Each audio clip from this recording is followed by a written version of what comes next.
And they were very poor compared to the early settlers, the second wave, very poor, and had very little money on them when they arrived in the port of Jaffa.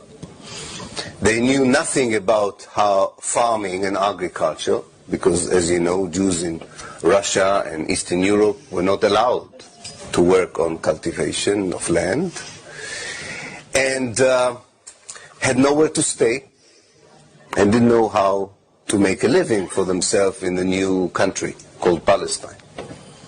So they were very lucky that the local Palestinians hosted them, offered them a place to sleep, a little bit of food, and when they stayed long enough, also taught them how to cultivate the land and how to shepherd the herds and how to become sort of children of the new country. But at night, these settlers, under the candlelight, wrote diaries. They were obsessive diarists. They wrote a lot of, every day they wrote in a diary, which is good for the historian. They wrote about everything.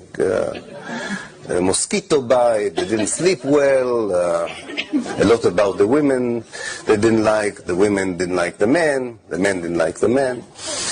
But there is nothing that escaped the diary. And in those diaries, in those entries to the diaries, they write about their greatest disappointment to be in Palestine.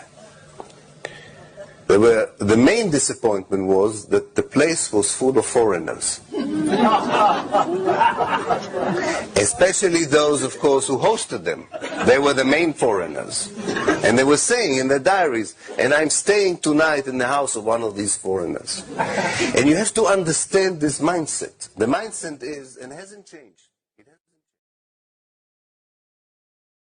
That the land of Palestine is the land of Israel.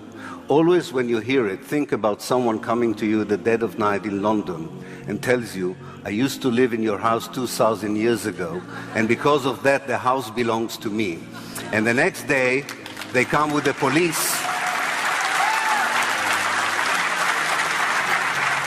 And the next day, they come with the police who says, they have a right, you have to give them half of their house.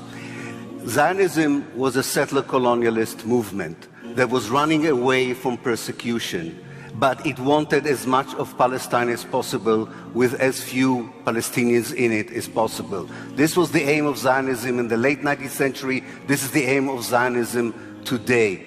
We are all entitled to go through the same process that happened in South Africa.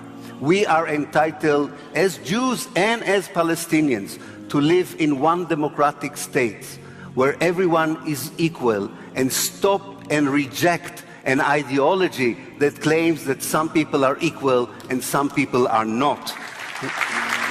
I'm asking you, for the sake even for Jewish communities around the world, because settler colonialism in Israel will become worse as the century will continue. For the sake of the people who live here and the sake of the people who live there, we are